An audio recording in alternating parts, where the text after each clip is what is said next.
Hey, good afternoon. We're coming live today. We're doing a coaching call with one of the dental students who's looking into trying to figure out how to choose the right residency program. So we're going to be talking with her live today and giving her some tips as to how she should go about strategically trying to figure out which program to look at, which program to select, and to which program to actually apply to also. So we're going to be doing that today and trying to help her out.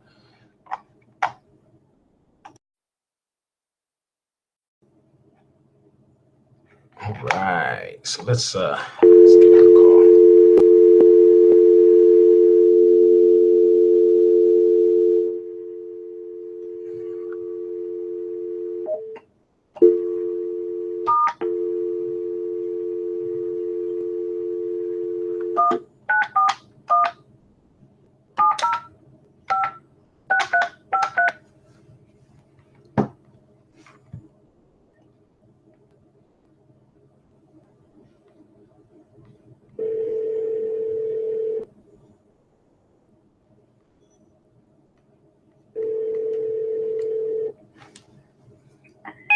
Hello?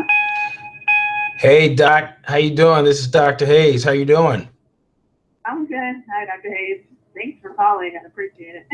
Hey, no problem. So I got you on. I'm just recording the call so I can give you something that you can maybe use and reference later on too. Okay. Okay. Yeah, that works. That's cool. That helps. That. So first, tell me a little bit about yourself and where you are right now and what's going on where you are right now at school. Okay. Yeah. So, hold on. I'm walking out of the library. 1 second. Okay. All right. So, yeah, I'm a fourth-year dental student here at the University of Florida. And I know at this point that I'm specialized. I definitely want to do general dentistry. I like that you can do a ton of different things. The thing is, I don't feel ready to do those ton of different things because we just really touched the surface, in these 4 years of dental school. Mm-hmm. So I'm just like a little nervous about that because I want to be a spectacular general dentist, who knows how to do all these things. I don't want to have to refer everything out, all the time. So I think that's my biggest concern now is just increasing my skills and all the specialty areas. I don't care where I live or go. I just want to have that experience, Right. Right. Okay. Where are you from originally? I'm from Sarasota, Florida, so about 2 hours away from Gainesville, Florida, where I am now. So I've been in Florida my whole life. Mm-hmm. And I just feel like, they say we were going to learn a lot this last year dental school, but I feel like I definitely need to do an AETD or a CPR. I don't have a preference. So. Okay. Okay. All right. Well, that kind of gives me a little bit better idea as to what you're thinking and what your current situation is. I've got a list of like 5 things, 5 tips, or at least 5 starting points that I think will help you at least get started if you haven't already started already. Right. The first thing is location. Okay. Yeah. Location. Think. You want to think first about where you might want to live after training. Some people have a preference. Some people are like, hey, I hate the cold. I don't want to be on the upper East Coast anymore. I want to go to Florida, or I want to be in Texas, or I want to be in California. So they already have an idea as to where they may, just basically where they want to be. Right. It may also be a place where you haven't lived before. Okay. Yeah. So I would start with, with the actual location. Okay, location. So you've kind of mentioned already that, you know, you're from Florida, been there. Where'd you go to undergrad? I've been here for undergrad too, so I've been at US for this is my 8th year, going on my 8th year. Okay. It's been a long time. Yeah. Okay, so undergrad and dental. Yeah. Okay. Again, you know, for some people, being in the same location, same state, is okay. Or some people, hey, I'm ready for a change. What's the change? Let's do it. Yeah. So I'm ready for. I'm the type of person I will go wherever I need to go. You know, if it's like the best program, you know, for me, right? You know, so location's not a factor for me. If I have to get there and I know that that program's right for me, yeah, please. So. Okay. And then the second thing that I would encourage you to look at is your purpose. Your purpose. For the most part, you know, what are you trying to accomplish and why? What are you trying to accomplish and why? It sounds like from your introduction that you are not necessarily interested right now in specializing. So you pretty much want to be, you know, continue to be a GP, but really, really be what it sounds like to me, a super GP. Yeah. Right? Exactly. Super GP that has all this advanced training in all the disciplines and is able to treat many different conditions, many different, perform and actually provide many different services and procedures. And that definitely comes with a little bit more advanced training than just yearly CE. Okay. All right. So you're looking at a probably it's very possible that you may be looking at least, of course, a first year of residency, but maybe even a second year, maybe even a third year. Or in addition to that, you may be looking at a couple of programs that are fellowship based, or like fellowship based, or even another full year of like there's a big implant course that's very, very popular in Georgia. It's the Georgia Maxi Implant course, and it's given by it's given at the university. Well, I think now it's called Regents University. It used to be the dental school at Medical College of Georgia. But they have this fantastic implant seminar that's like 9 or 10 months long that prepares you to place implants, to diagnose. I mean, it goes back to the basics. It goes back to almost like first or second year of dental school with the foundation and knowledge, and then you guys get a chance to place implants, and you guys get a chance to do so many implants that you are able to become certified and become a fellow of the International Congress of Oral Implantologists. Wow, okay. So that's a segue into your purpose, which is becoming a super GP as it relates to at least the implant side of it. Right. Okay. Okay. Now, keep in mind, as far as a step before that is a residency program. Keep in mind, just because it's an AEGD or just because it's a GPR does not necessarily mean that they all are created equal. Okay. There are one of the main differences between a GPR program or a hospital-based program and an AEGD program is the fact that the GPR program is a little bit more hospital-based, typically. Okay. Which means you may have a little bit more medical compromised patients, some complex cases that deal with health issues, a multitude of medications that patients are taking.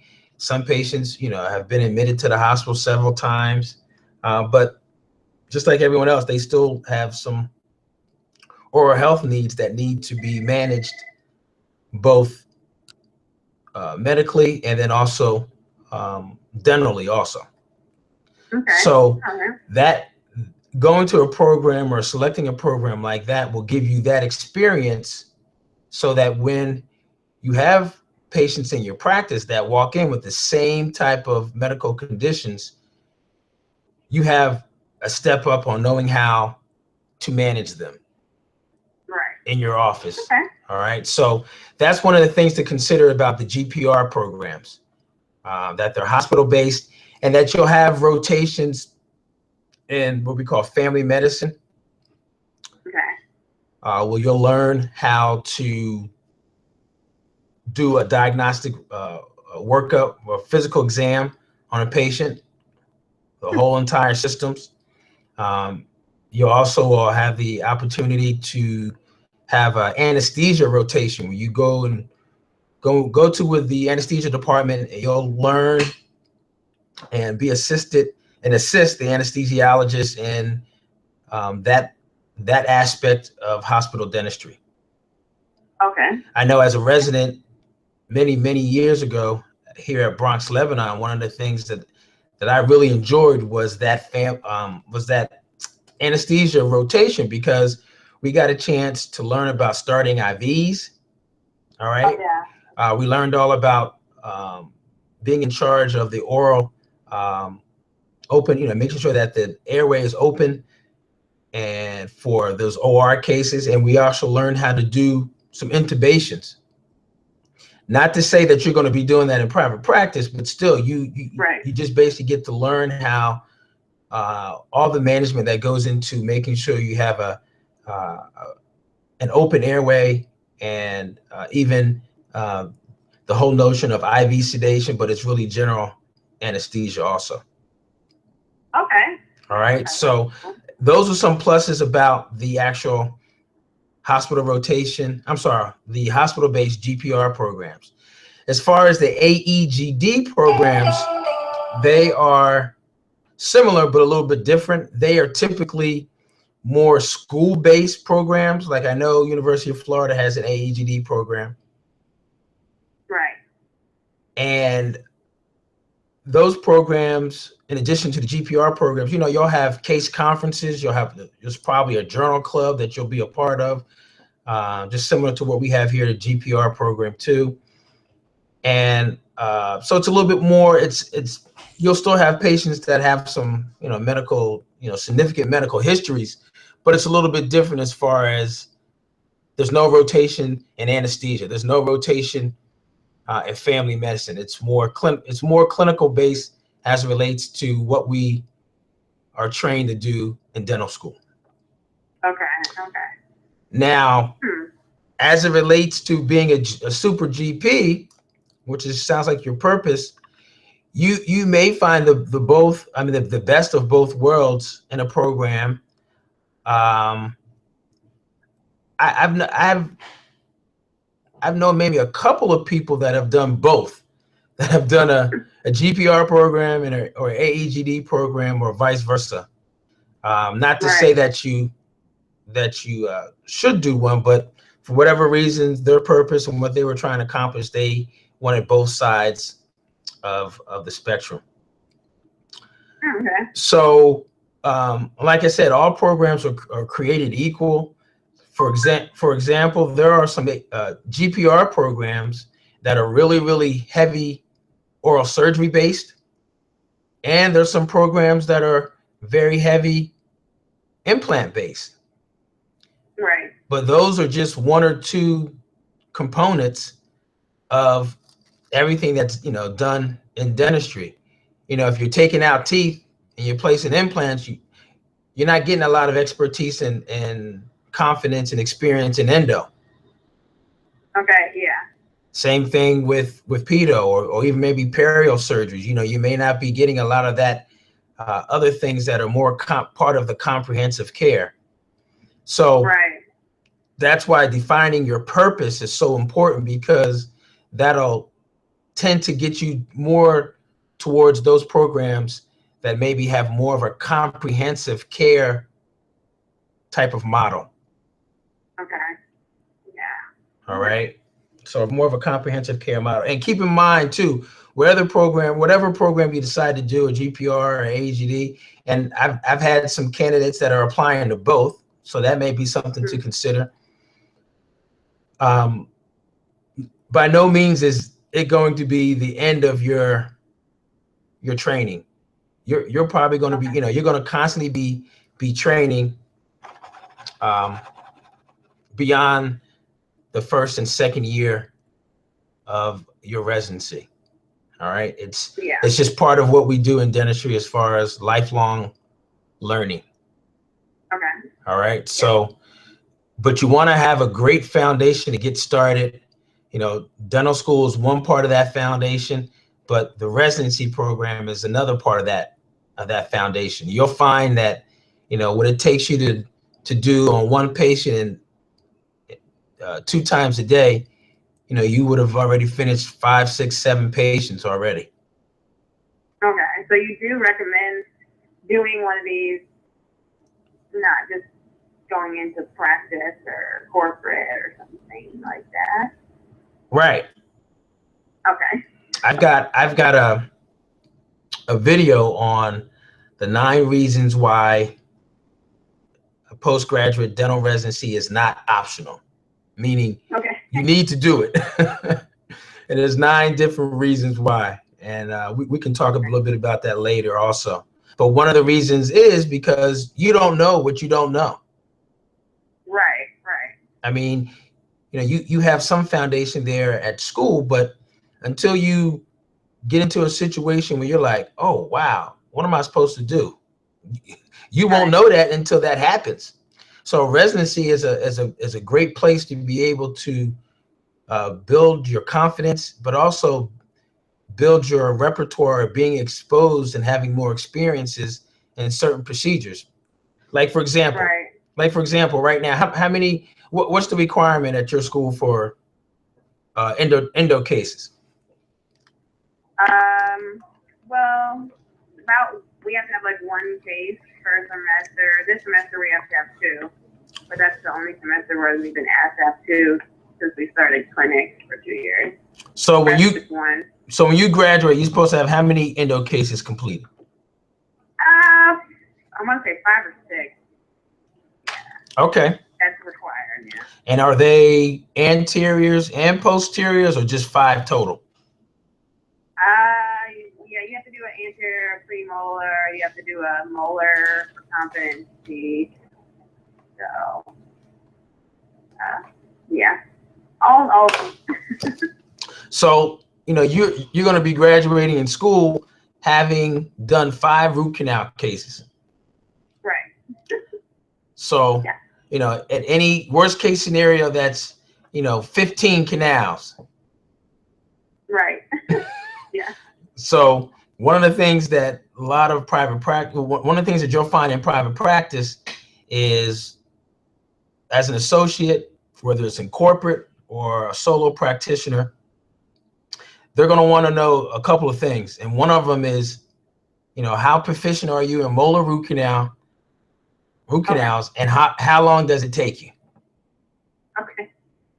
So coming out of dental school with a requirement of 5 or 15 canals, that could be a challenge. That's an area where most students still need some proficiency and some more experience. And you're only going to get that in an environment where you're able to learn without any pressures, without any must-haves on, you got to speed up, Doc. You got to speed up. You got 2 other patients waiting. Right. And if you don't have, I have a question. I have been trying to search through this huge search engine of AEGDs and GPR programs all over the U.S. and there's like so many, and it's like, how do you know exactly what that program does? I've tried to look online at like forums, but honestly, I just wish somebody would just be like, here's 5 that I really liked, and here's why. Obviously that's wishful thinking, but because we all have different opinions and things that we're looking for. But I really am having a hard time deciding what program to choose. Yeah, and I remember that was one of the reasons or how we kind of connected. Yeah. You saw a post or saw something online that we uploaded, and I think that was it, right? Yeah, on your Facebook page. Okay, and then that kind of led to the whole notion of, hey, I'm trying to investigate some programs. I don't know where to start. You know, what do you recommend? So I'm glad we are linking up today to kind of help you go through this. So to answer your question, you know, what it sounds like you're looking for is, you know, a guide, some kind of guide or reference to all these post-grad residencies, because you're right. Even just like some suggestions. Right. Like, right. oh, I've heard about this one and I heard it was great. And then I can look into it because it's just so many. Right. And that's where the next step comes in, which is your connections.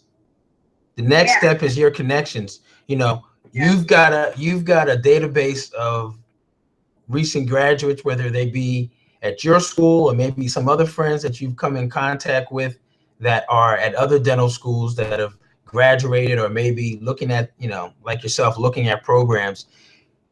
Part of this process is you've got to tap into those connections and ask people, just like you asked me, where are people going? Why are they going? You know, why is this program good? Why is this program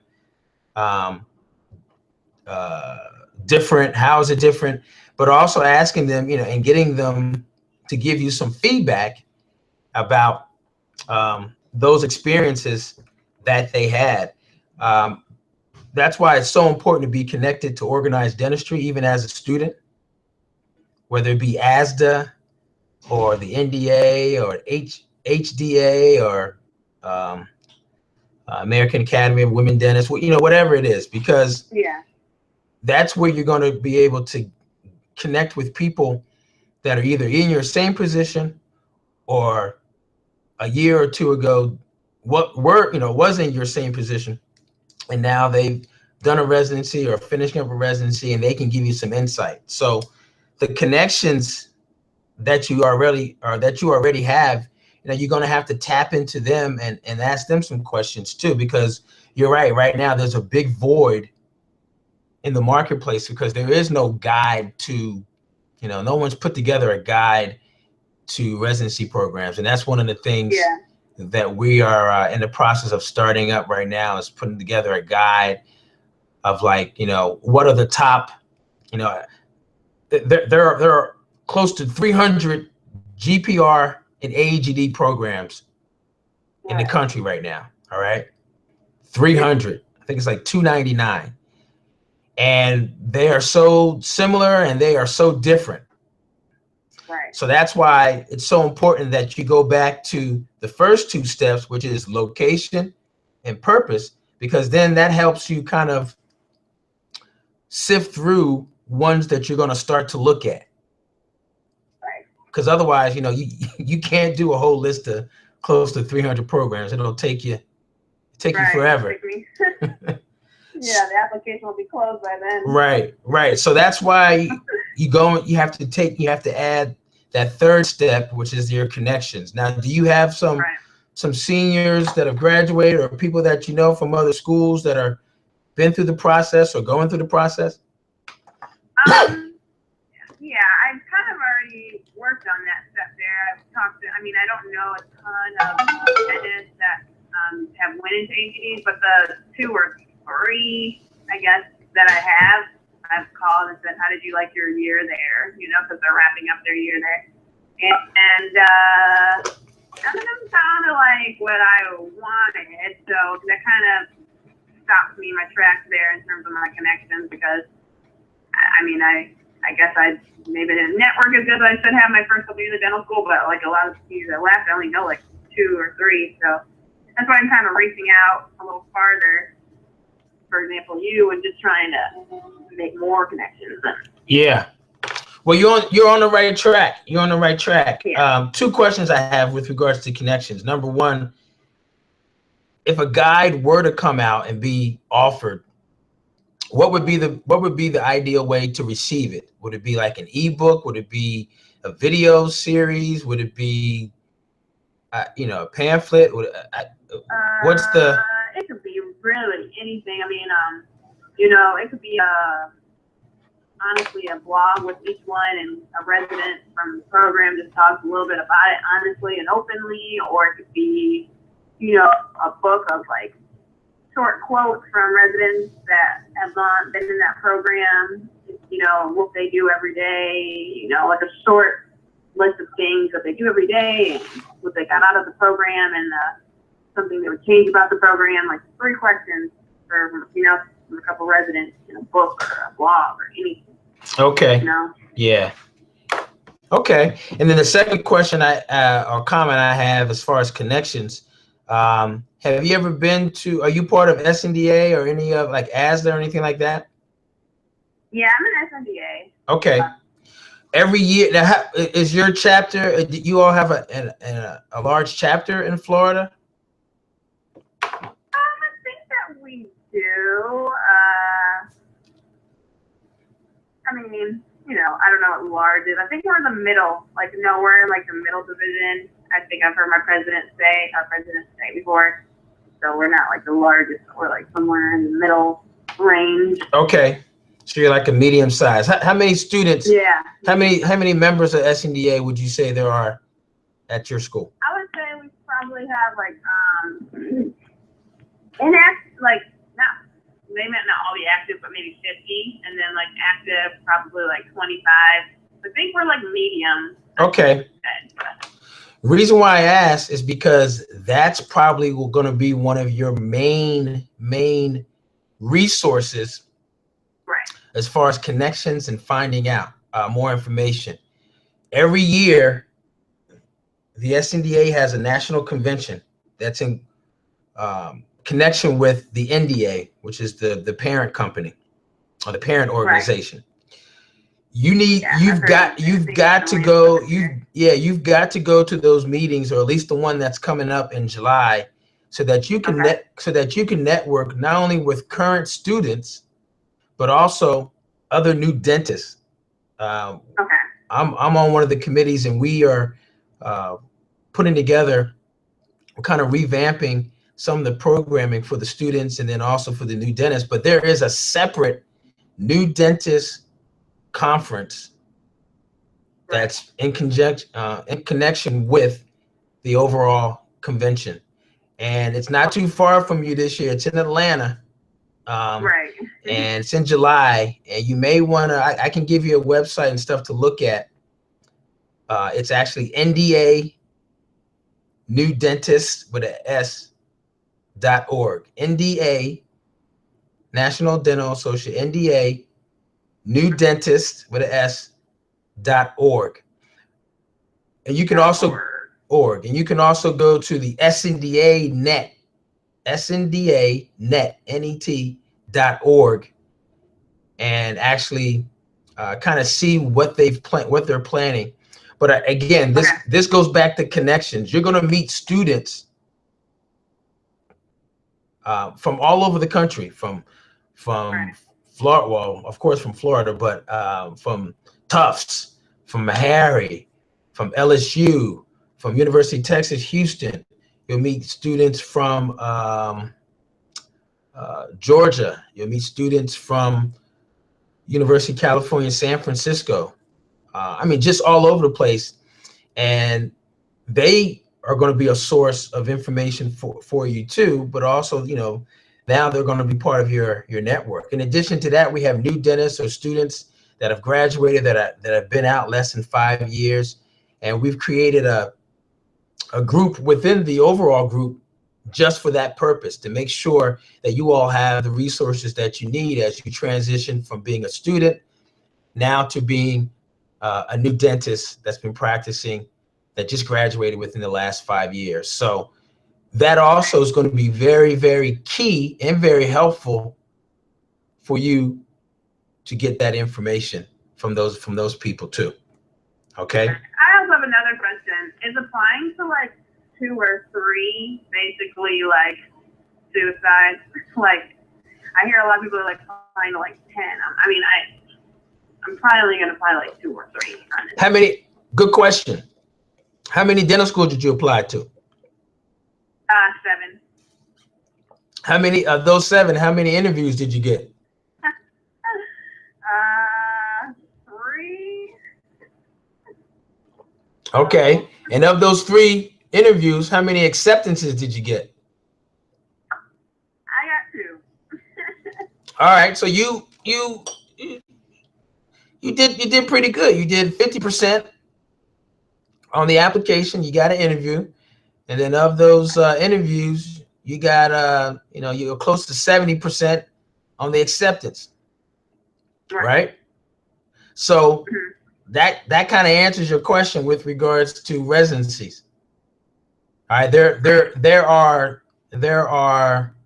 3 times as many residencies as there are dental schools.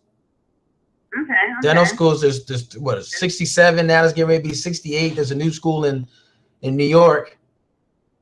So if you only apply to 7 of those 66, and you have those statistics, you're probably going to have to, think of it like, maybe doubling it or tripling it for residency. So yeah, applying to only 2 or 3 programs, unless you've got an inside track, unless you have some other connections that are there, you definitely want to, be strategic in the sense of knowing that it's a numbers game.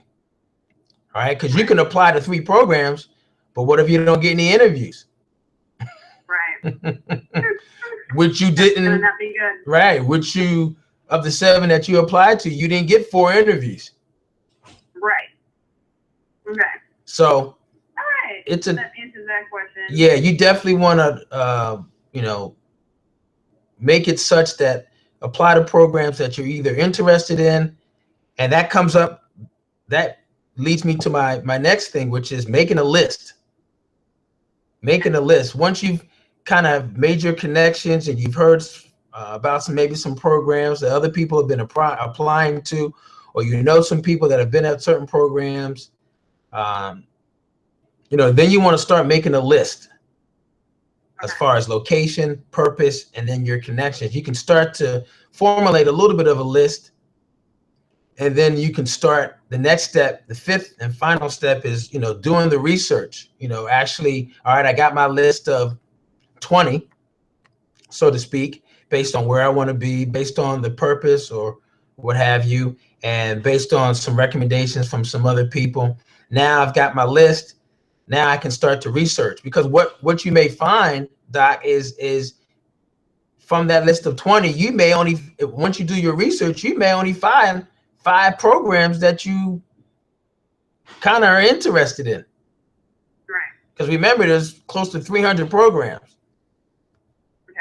So these first 4 steps are helping you kind of weed out and make your list a little bit more concise, because there's just so many. Okay. So now you're going to do your research. Now you're going to, so now you got your list of 20, and you're going to go into Google and put those programs in, GPR programs. Or another source for you is going to be through the PASS. Right. The postdoctoral application support service. PASS, which is through ADIA, has a whole list of all the programs, and you can locate that through the ADIA website, ADEA, American Dental Education Association. They are the leaders in dental education, but they put out a list of all the residency programs, not just GP or general dentistry, but all the other specialties also.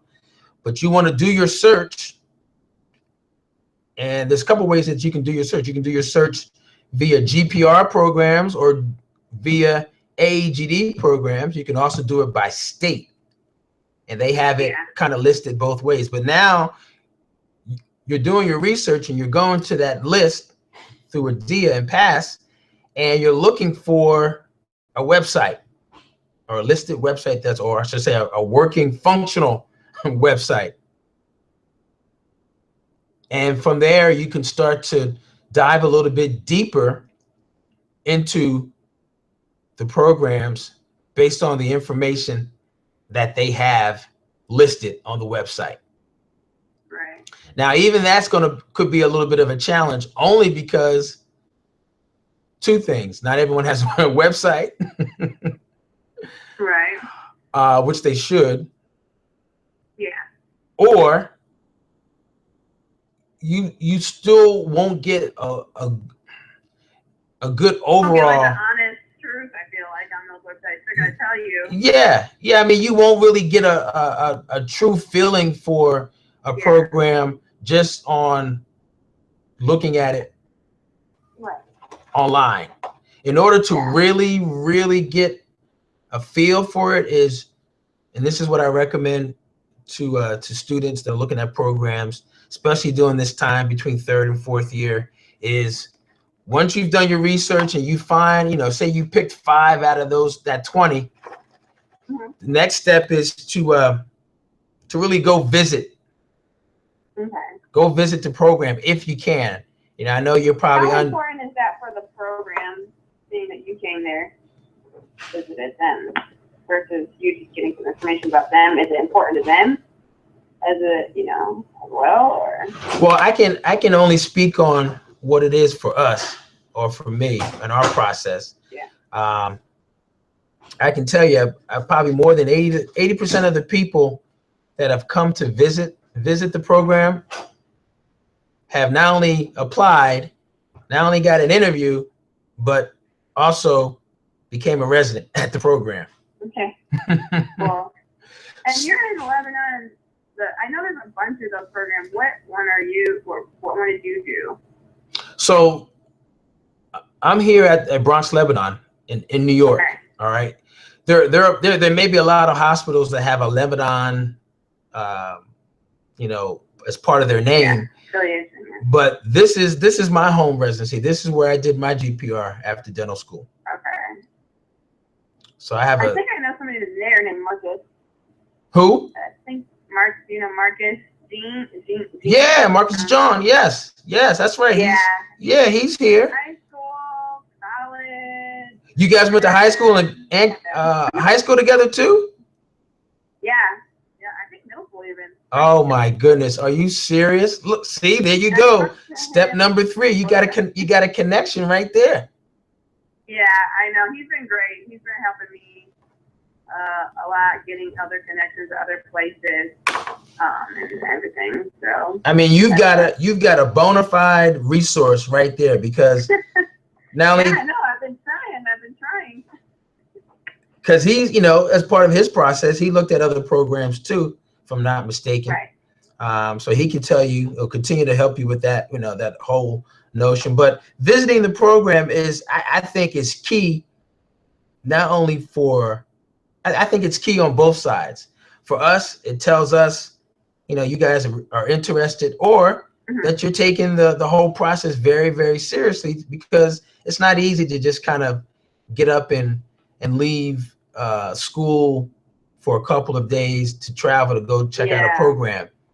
Financial, it's a challenge, but you know what? People do it, and that tells us that you guys are serious about not only about your continuing education, but also you're serious about the program, because as you see on these steps that we're talking about here, that's like the 6th step. You've gone through the whole process of trying to figure out and doing your due diligence. Now it's okay. Now I'm going to visit the program. So that tells us that, that you are very interested. And then for you as an applicant, you need to go and look at the program so that you can check it out for yourself. Right. Because what's on the website, you can't see until you get into the clinic. Right. What's on the website. Now, you as a connection here, and ask how somebody aspiring to be a superintendent would enjoy your program. Of course. So a little bit about our program is, it's more of a comprehensive care-based GPR. All right, you will rotate through all the other multidisciplines. Okay. But the foundation is comprehensive care. Okay. All right. Okay. And that's one of the things that I was telling you about, that, you know, there's other GPRs just here in our backyard that are similar in name, but different in clinical experience, in the sense that there's one or two of them that have a very, very oral surgery based, which Right. means emergency care and extractions. Right. Not a lot of fillings, not a lot of bridges, not a lot of endo. Right. Okay.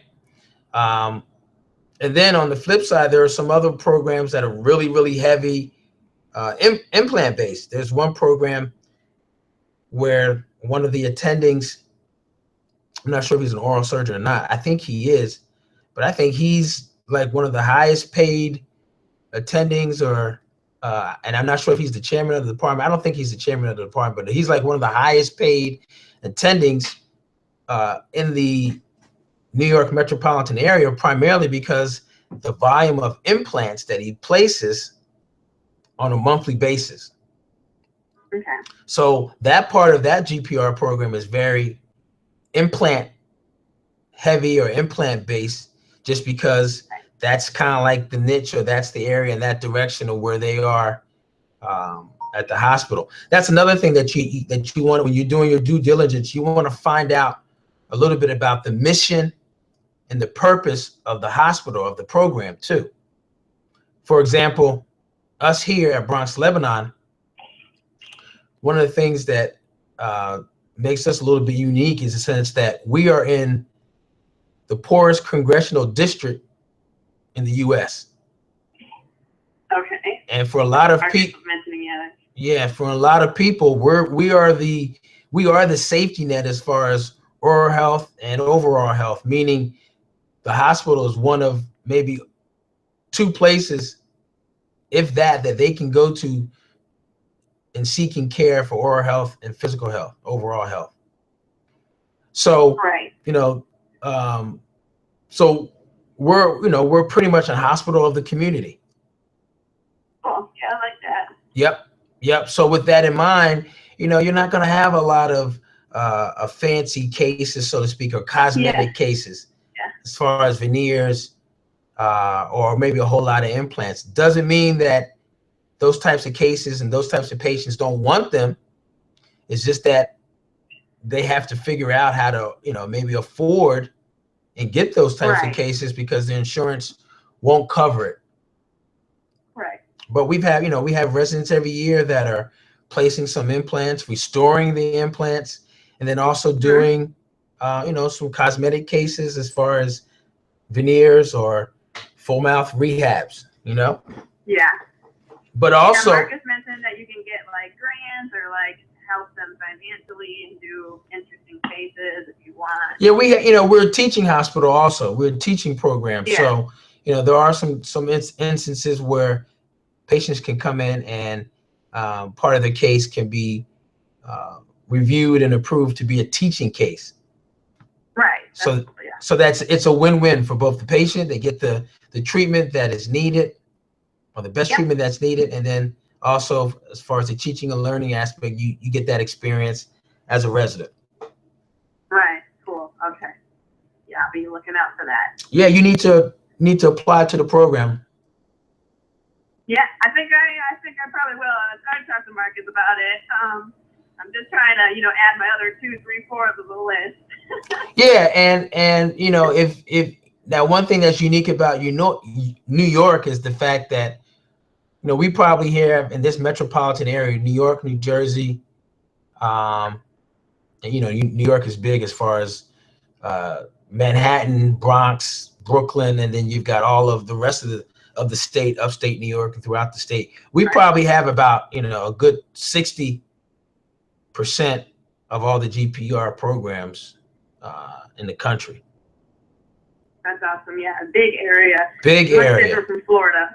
Yes, big area. We feed 3 schools: NYU, Columbia, Rutgers, and now there's a new school coming up called Toro College that's coming up. So yeah, I mean it's a place for a lot of people travel actually all over the country to come to train. We've got residents from California, we've got residents from Puerto Rico, we've got residents from Canada. All right. So we've got people Yeah. from all And over the yours place too, yeah. So, at our residency. But yeah, visiting the program is a win-win. It's a good look as far as the program's perspective, and having people come. That tells us, you're serious about not only your training, but also, checking us out. And then it's a win for you because it kind of fills the void from talking to people and looking or not being able to find anything on the website. right. Okay, yeah. I So, mean, yeah, I think you answered most of my questions. I think it's just still up to me to decide which ones I'm interested in. right. There's no easy way to really do that, but kind of just go through the steps.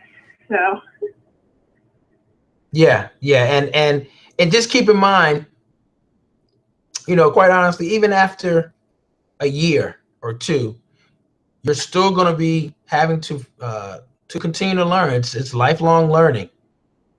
right. All right. Yeah, I understand. Yeah. I know down there in Florida, there is there's a program. I think it's through the university. There's a implant program, or there's an AGD program that does a lot of I think it's implants, and I think there's a business side of dentistry that that you can get some training in too. Right. Yeah, I think I know when you're talking about it's very competitive, I'm hearing, but I'll take a look at it. Yeah, take a look at it. One of the things that's unique about our program, we're probably I know we're the second largest program in the country as far as the number of slots, number of positions. So we have now we've got 32 first-year positions and six second-year positions. Someone like yourself, you may want to look at programs that have a second year. Okay, yeah, definitely. That might be helpful too. So I hope that's been beneficial. Yes, it's been very beneficial. I appreciate the talk, and you'll probably be seeing my name pop up soon somewhere. Definitely. If you get a chance to come up, just contact me. I'll get you in contact with our residency coordinator, and she can kind of set up an appointment. Again, you just want to go and kind of meet the residents, maybe get a tour of the facility, and get a chance to interact and kind of visualize visualize in person what you're seeing online or what you're hearing with your ears. Right. It just kind of makes it more of a complete thing for you. And then also, if you can put in for some leave from clinic. I don't know if you have a clinic break, but I strongly recommend that you go attend the SNDA convention in Atlanta. We need to talk to the president about that. Yeah, I mean, I'm sure somebody from the chapter is going as one of the delegates. I mean, even if you just go for 2 days, if you can't go for the entire 4 days or 3 days, just to go and just meet people from other schools and establish those contacts is very, very important. Okay. Well, thank you so much, Dr. Hayes. I really appreciate you You're taking your welcome. time. And how do you pronounce your last name, Violet? I'm sorry, what was that? How do you pronounce your last name? Oh, my last name is Laurie. Laurie. Okay, Laurie. Yeah. Awesome. Well, student Dr. Laurie, good luck to you. If I can ever be in a continued assistance, just give me a call, shoot me an email. Hopefully you'll add Bronx, Lebanon to your list. Feel free to come up and visit. Continue to talk to Dr. John. Do you know Dr. El Sherbini? No, I can't say that I do. No. She was same as you, Florida. And she was one of our first-year residents and also second-year residents. She was probably, so you're going into your third year right now? No, I'm sorry, your fourth year. Last year, Yeah. Last year. Yeah, we don't want to go backwards. We don't want to go backwards. No, we don't. So yeah, she was probably, yeah, she graduated she graduated 2 years ago. So yeah, you I don't think you were there yet. Or you might have been a first year. You might have been first year where she was a senior. So maybe cross paths. But you know, if you want to get in contact with her, you want to speak to her about, you know, her experience from Florida and then coming up to here, I can get you, yeah, I can get you in contact with her. Just let me know, okay? Okay, I will. Thank you so You're much. welcome so much, and good luck with everything, and hope to see you soon, either here in New York or maybe at the convention in Atlanta. Sounds great. All right. All right, take care. Good one. All right, bye-bye. All right. Coaching call done. I think it was good. Good input. So guys, again, if you have questions about any things that we talked about today or any other strategies or tips, again, contact me, newdentistcoach@gmail.com. You can also follow my YouTube videos, subscribe to my YouTube page, Dr. Darwin Speaks. And then also you can find some more of that same information on the website, DrDarwinSpeaks.com. All right. Take care. Have a great day.